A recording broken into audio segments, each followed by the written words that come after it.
Partido da República trabalha pela aprovação do Estatuto da Família. Deputado Anderson Ferreira, vice-presidente do PR de Pernambuco. Você quer que seu filho também aprenda na escola a valorizar a família?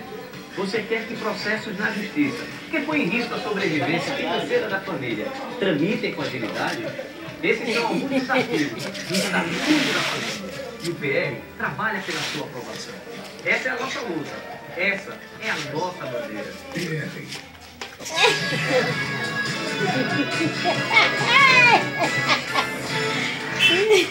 A seleção brasileira voltou a trabalhar hoje aqui na Granja Comari, em Teresópolis, um treino leve para os titulares que trabalharam na academia e depois correram em volta do campo. Já começam a pensar no adversário de terça-feira, o México, lá em Fortaleza. O Oscar falou sobre esse adversário que a seleção brasileira venceu também na Copa das Confederações no ano passado. Vamos ouvir o Oscar.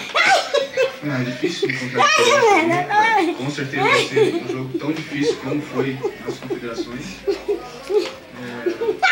Tomara que a gente conquiste a vitória nas confederações.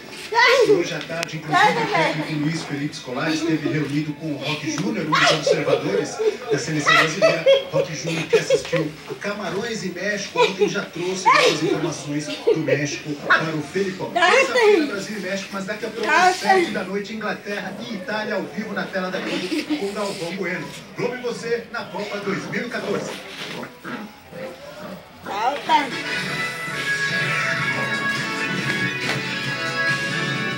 Aí, ó, pode mais não. Sem querer, sai. 2014 na Globo, oferecimento Brahma.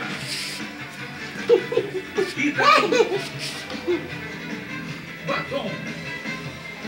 Bota lá, pode lá. Magazine Luiza. Ele não pega a mão. Sai. Vai, Jamé. Vai chegar um dia,